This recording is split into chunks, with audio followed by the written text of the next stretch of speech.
Halo guys, Assalamualaikum warahmatullahi wabarakatuh.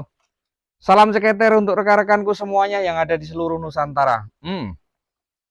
Pagi hari ini kita biasa bersih-bersih kandang.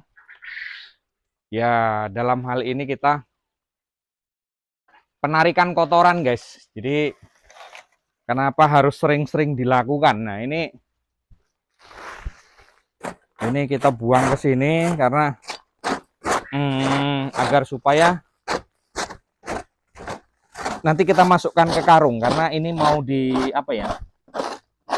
Mau untuk bikin pupuk tanaman. Ini hal yang krusial yang sering kali terjadi, yang sering kali dengan para peternak itu malas untuk melaksanakan. Ini bisa berakibat fatal di sini. Kenapa saya bilang bisa berakibat fatal? Karena dalam ternak, penentuan ataupun perawatan itu harga mati di situ kawan. Artinya kalau kita tidak sering-sering membersihkan, tidak sering-sering melakukan mortalitas dengan keadaan, dengan puyuh, dengan semuanya, itu kegagalan mengintai kita kawan. Pemicunya dari pembuangan kotoran ini yang males kita lakukan. Harus rajin. Kenapa saya bilang harus rajin? Karena rata-rata di mana tempat, kalau kandang puyuh, itu jarak kotoran dengan puyuh terlalu dekat. Makanya harus sering dibersihkan. Setidaknya setiap hari atau 2 hari sekali. Jangan sampai 3 hari, 4 hari sekali. Dampaknya luas guys. Ya, dampaknya luas. Anda bisa tutup, bisa bangkrut dimulai dari sini. Karena apa? Jarang kita melakukan pembersihan. Akhirnya apa? Apa yang terjadi? Banyak kejadiannya di sini nanti. Inilah yang menentukan. Salah satu di antaranya inilah yang menentukan. Ternak kita, ternak Anda, ternak kawan semuanya dari sini berangkatnya. Karena apa? Saya bilang dari sini. Karena kalau kita tidak melakukan pembersihan, tidak melakukan pengangkatan kotoran dengan secara rutin dan rajin, dampaknya luas. Kenapa luas? Penyakit mengintai kita. Jaraknya dekat. Amoniaknya akan naik. Gas amoniak yang ditimbulkan oleh kotoran akan naik. Apabila kita jarang membersihkan. Bisa jadi juga kalau kotorannya kering, kalau kotorannya basah, itu terlalu nyengat kawan. Kalau terlalu basah, kalau di saya alhamdulillah kotorannya kering. Kotoran saya kering semuanya, kering, tidak ada yang basah. Kalaupun ada mungkin lembab-lembab hanya 1 atau 2 kandang. Itu nggak seberapa. Penyebabnya bau ya itu tadi. Karena dia nggak kering, dia encer kotoran itu. Nah sehingga menimbulkan bau. Terus kemudian dihirup dengan puyuh. Puyuh akan penyakitan. Penyakit apa saja? Banyak. Di antaranya senot, matanya merah.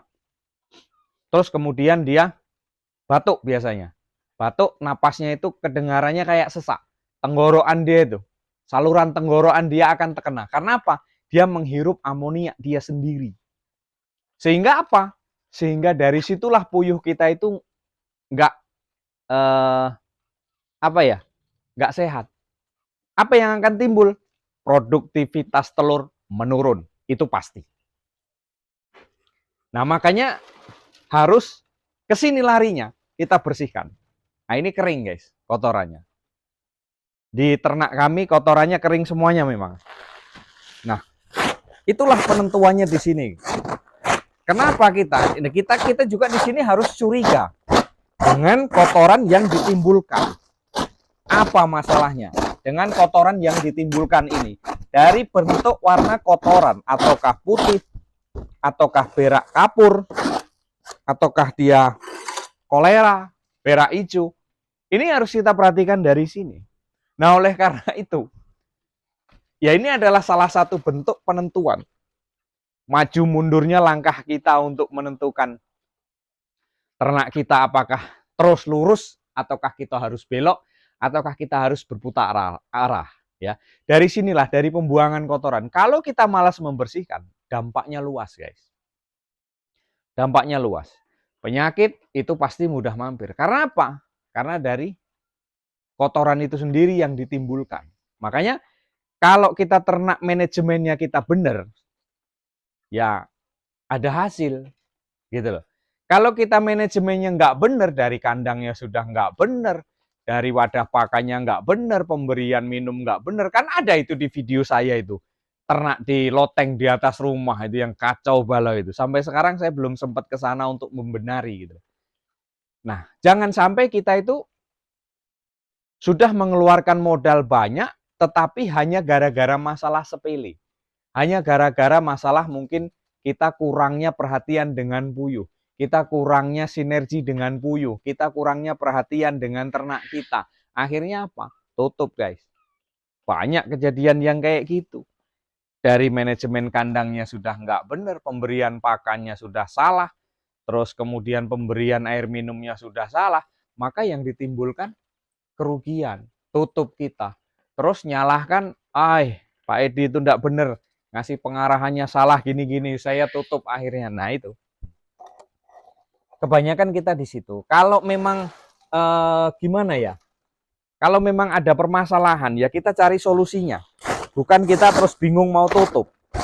Kalau kita bingung mau tutup, ya sudah, batas itu kita berusaha. Hanya sebatas itu kemampuan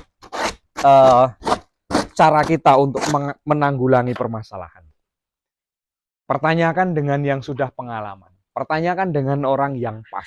Apa penyebabnya? Sering kali saya bahas di situ. Di antaranya ini adalah momok kita yang mungkin males kita dalam pembersihan kandang, ya timbul seperti ini yang terjadi. Kenapa? Ya itu tadi. Produktivitas menurun karena puyuh kita sakit. Sakit timbulnya dari mana? Dari kotoran itu sendiri, yang disebabkan oleh puyuh sendiri. Sehingganya apa? Kematian tinggi, kawan. Penyakit kematian tinggi. Ini ya. Kotoran kami kering, kawan.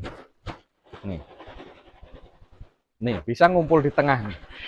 Kalau kata orang Jawa kayak ditampi. Nih. Ya, jadi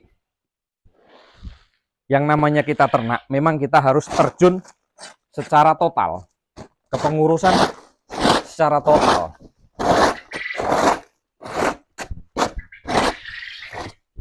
Ini sepele, tapi ini hal yang bisa menyebabkan tutupnya kandang kita, bangkrutnya kandang kita. Biasanya kan dari penyebabnya kan dari hal sepele, setelah kita biarkan, terus kita terbawa ke males itu tadi.